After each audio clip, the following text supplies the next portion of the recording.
May 24, 2020.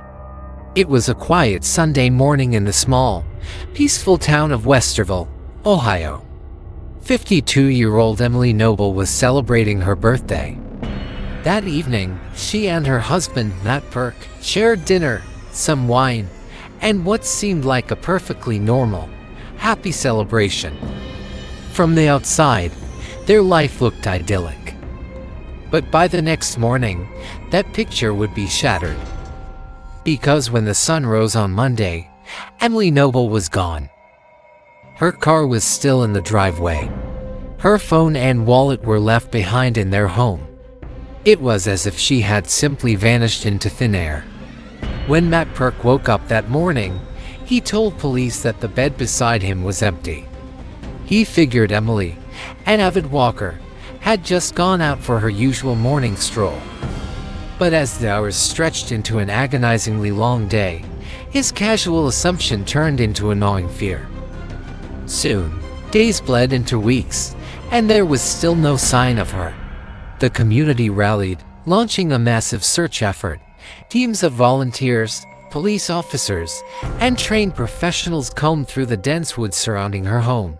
Drones buzzed overhead, capturing every inch of the landscape. Canine units sniffed through the underbrush, desperately trying to pick up a scent, but it was all for nothing. The searches turned up absolutely zero clues. It was as if Earth itself had swallowed Emily Noble whole, leaving behind a void of unanswered questions and a terrified community. For long, agonizing months, her family and friends lived in a state of suspended grief, clinging to a sliver of hope. Then, on September 16, 2020, that hope was extinguished in the most horrifying way possible. A group of men searching for deer antlers stumbled upon a deeply disturbing scene in a wooded area near Emily's home. It was Emily's body, hanging from a tree. The discovery was shocking for two reasons. First, this exact area had reportedly been searched multiple times in the weeks following her disappearance. How could everyone have missed her? And second, the state of her body raised immediate red flags. Police described her as being in an advanced state of decomposition, which was expected after 4 months. But there were other details, injuries, and circumstances that just didn't seem to add up. The official cause of death was initially ruled a suicide, but for the investigators on the scene, a feeling of deep unease began to set in. Something was terribly wrong. As forensic pathologists examined Emily more closely, the initial ruling of suicide began to crumble. They discovered strange bruising on her face and injuries to the muscles in her neck that were highly consistent with manual strangulation, not hanging. Then there was the ligature itself. The knot used in the hanging was tied behind her head, a position that is incredibly difficult, if not nearly impossible, to tie on your own. It's a detail that is exceptionally rare in documented suicides. The case was no longer a tragic story of a woman who took her own life. It was now a potential homicide investigation, and with this shift, the spotlight turned directly onto the one person who was last to see her alive, her husband, Matt Burke. Investigators began to dig deep into the couple's life, peeling back the layers of their seemingly happy marriage. And what they started to uncover was a hidden world of tension, financial problems, and a level of emotional strain that painted a far darker picture than anyone could have imagined. Almost a full year after Emily disappeared, in May of 2021, the investigation reached its dramatic peak. Matt Burke was arrested and charged with the murder of his wife. The prosecution's theory was chilling.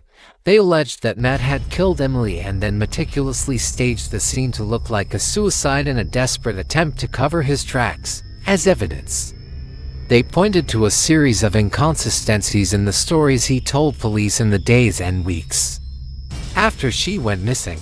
They also highlighted mysterious scratches that were visible on his face and hands in photos taken shortly after her disappearance, suggesting a physical struggle had taken place.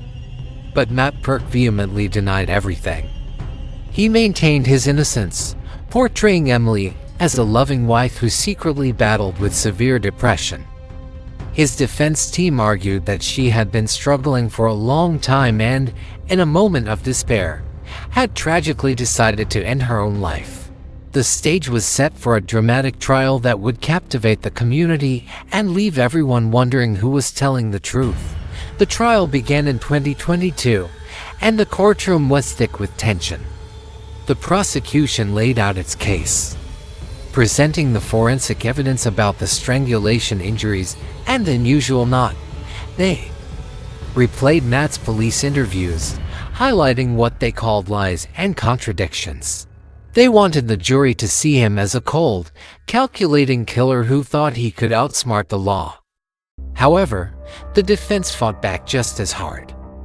They argued that the prosecution's entire case was built on speculation and circumstantial evidence. There was no DNA from Matt found under Emily's fingernails or on the ligature. There were no witnesses who saw him do anything suspicious. They argued that the scratches on his face were from working in the yard, and his inconsistent statements were simply the result of a grieving, panicked husband under immense pressure. The defense painted a portrait of a police force with tunnel vision, determined to pin the crime on the husband without exploring other possibilities. And then came the verdict. In a stunning turn of events that no one saw coming, the jury returned with their decision, not guilty. Matt Burke was acquitted of all charges. He walked out of the courtroom a free man, while the family of Emily Noble was left completely shattered. They had been certain of his guilt, and the verdict felt like a second, devastating loss. They were left with no justice for Emily, and more importantly, no definitive answers about what truly happened to her on that fateful night. The legal system had delivered its judgment, but for those who loved Emily, the case was anything but closed. The community was split, and the verdict only deepened the mystery. To this day, the truth behind Emily Noble's death remains an unsettling and haunting mystery. The legal system has cleared her husband, but the lingering questions refuse to fade away. Was it a carefully hidden suicide, carried out by a woman in the depths of despair? Or was it something far more sinister, a murder staged to look like anything but? Her case serves as a chilling reminder that sometimes the line between accident, suicide, and murder can be terrifyingly thin and impossibly blurred. The questions continue to echo in the quiet town of Westerville, a ghost story that is all too real. What do you think happened? Let me know your thoughts in the comments below. This is a very complex and tragic case, and there are strong opinions on both sides. If you found this story compelling, please consider liking the video and subscribing to the channel for more deep dives into mysterious cases. Thank you so much for watching.